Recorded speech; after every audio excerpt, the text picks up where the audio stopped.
Late one evening, Arthur sat down with his daughter, Emily, his voice heavy with hesitation. He asked her to bring him the expensive dinnerware set he had bought for her just the week before. He explained that he needed to sell it to cover their urgent bills. With a quiet nod, Emily handed over the large, unopened box. She asked if he was truly sure about selling it. Arthur sighed.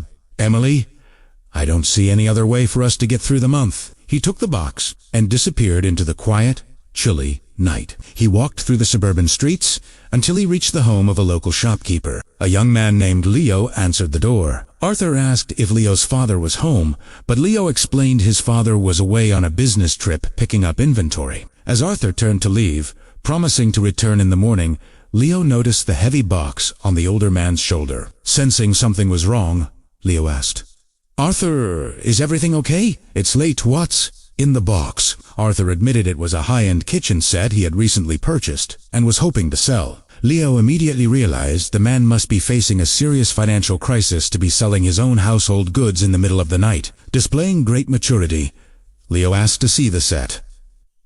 After inspecting it, he asked for the price. Arthur mentioned he had paid $1,000 for it the previous week. Leo didn't hesitate. He went inside and returned with the full amount, handing it over to a very relieved and grateful Arthur. After Arthur left, Leo's younger brother, Oliver, who had been watching from the hallway, asked, "Why did you buy that?" without asking Dad.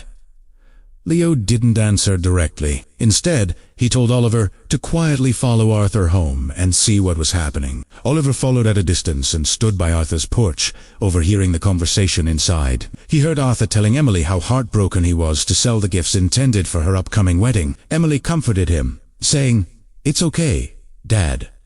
At least now we don't have to worry about rent and groceries for the month." When Oliver reported this back to Leo, Leo nodded sadly. "I suspected as much," Leo said. "That's why I paid him more than the set was worth. But we can't keep this. Don't tell Dad yet. We are going to take this back to her." The two brothers picked up the box and began walking back toward Arthur's house. No parent ever wants to sell their children's dreams or hard-earned gifts. Sometimes, life pushes people to a breaking point where they have to make impossible choices. As neighbors and as human beings, it is our responsibility to support one another in times of need. When we look out for each other, no one has to sacrifice their happiness just to survive.